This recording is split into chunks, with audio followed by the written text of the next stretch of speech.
Hey guys, what is up? I am Devil Driven. Today I was going to go over some of the Iron Judgment cards. Um, if you're having a hard time finding them on like Twitter or Facebook, I highly recommend going to the Gwent Discord. It's discord.gg/plaguewent. If you do hop on there and this is your first time, feel free to ping me and let me know that I got you there. Some people get mad when they get pinged on Discord. I'm not one of them. It might take me a minute for me to get back to you, but I just like to know that if that's your first time being there and I got you there, let me know because I appreciate it. But if you go to the Plague Went Discord under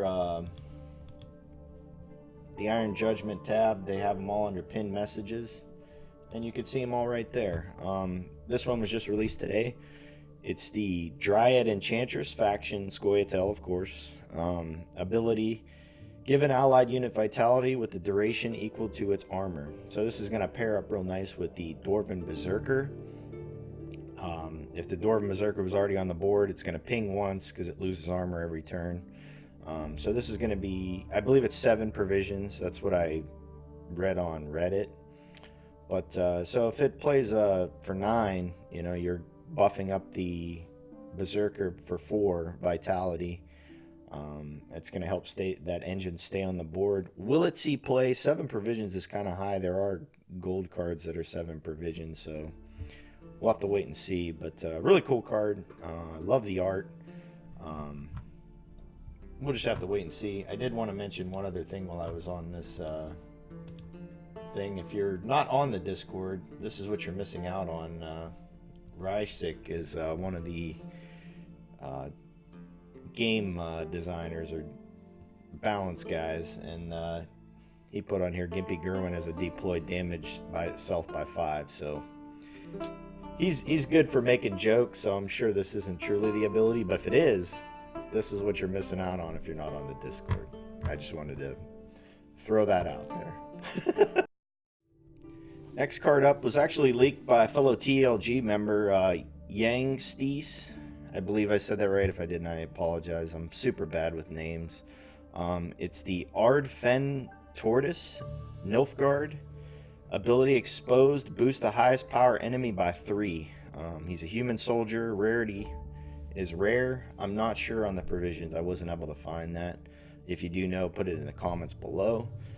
This card is really, really awesome. You're putting 7 strength on the board, and it's making your Leo Bonhart or Peter a lot better.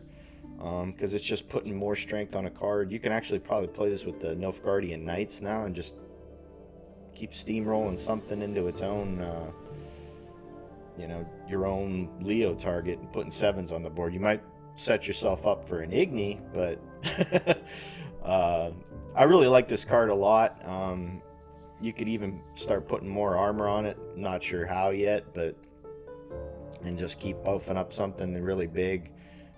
If your opponent's got like random damage, they might be, because targeting this might be bad for them. They'll knock the armor off of it, boost up one of their big units, and you're just enabling their Leo or Peter. I think the card's really, really good. I'd imagine it's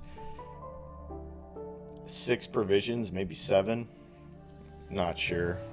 I doubt it'd be 7. That's kind of crazy. Maybe 5. I'm not sure. But I really like the card. I love the art in Nilfgaard. Whoever is the artist that did the Nilfgaard art this expansion, they definitely need to hang on to them and not lose them like they did Anna, because these are just magnificent. I absolutely love the Nilfgaard art. Next one up is the Endriga Warrior. It's 4 provisions, and it's a 4 for 6 is the way they describe it in the Twitter tweet. This was leaked out by Jason Kim 16, I believe a Korean streamer. It's deploy, consume adjacent units, and spawn a drone on this row for each consumed insectoid. So you might be able to get rid of some poisons or something, maybe bleeding. Something's bleeding, so you just consume everything on both sides.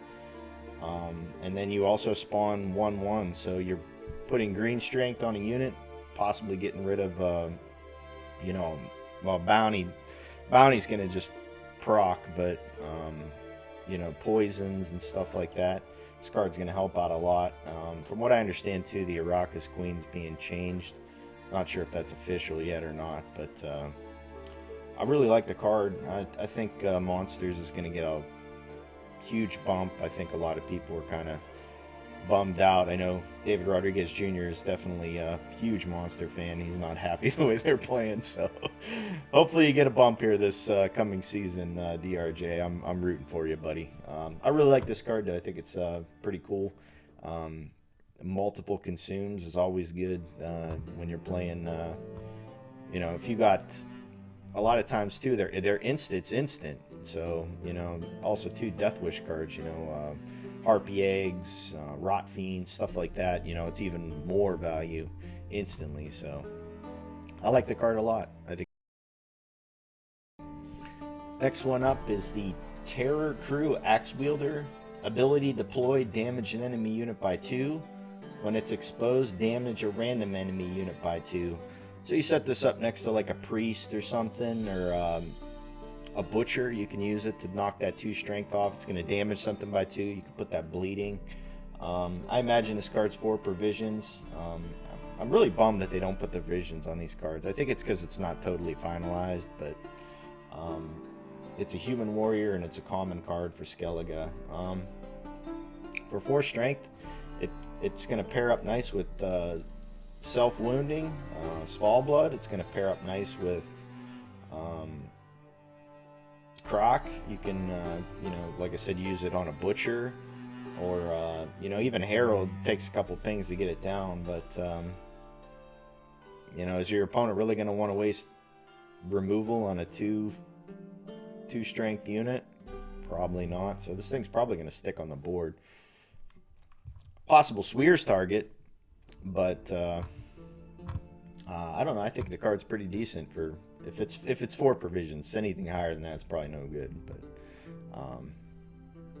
I love the art. This dude's just chucking a axe in this dude's back. Really great. They knocked it out of the park with the art on this this expansion. Next card up. Shoutouts to Gulo on the Discord. He actually put all the little things on this one on the Discord. The Iron Falcon Knife Juggler, rarity rare, faction neutral, category human bandit. I really think that Gascon one day might be a leader with all these bandits running around. That would be incredible. I love my boy Gascon. I still got him chilling right here over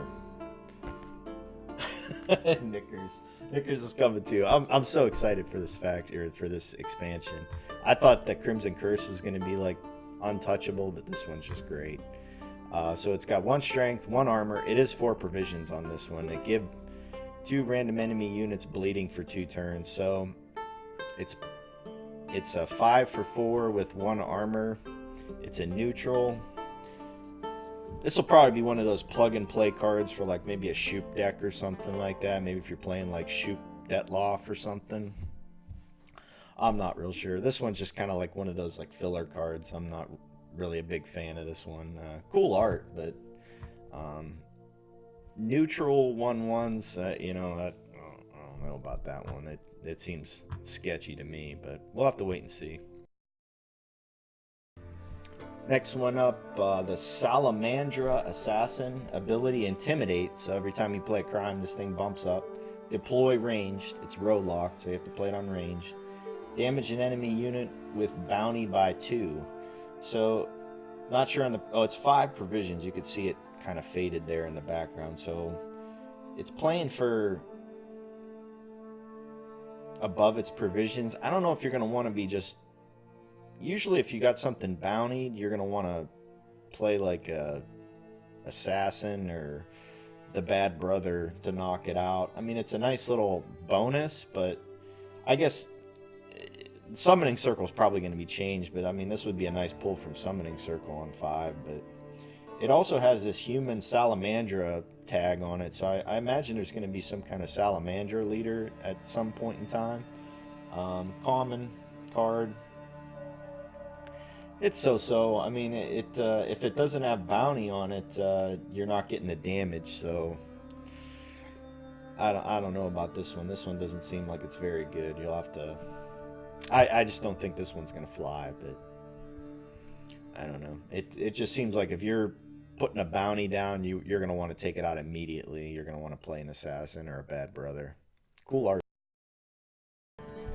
Last one for today, Radovid's Royal Guards. I believe I have that right. I'm looking at it on VK, which I believe is the Russian version of Facebook. But it's formation, so it's Northern Realms. So if you play it on melee, it does this instantly. If you play it on range, it boosts up by 1. Orders, boost an allied unit by 2. Inspired, boost an allied unit by 2 and give it 2 armor instead. So that's pretty decent. If it looks like it's 4 provisions, so this will pair up pretty nice with me. If you play it on the front row, and you're getting 4 strength off it with the Meave buff, and then you're buffing up a unit by 2 and giving it armor to possibly protect it. Really nice, probably for Trident infantries or like Anna Strenger or a drummer. This card might actually be pretty good. I'm a fan. But that's the video for today, guys. Just wanted to get a couple quick card reviews out, show you the new one that came out recently. I'll try and get another one out tomorrow, but like always, thank you for watching, and I'll see you next time.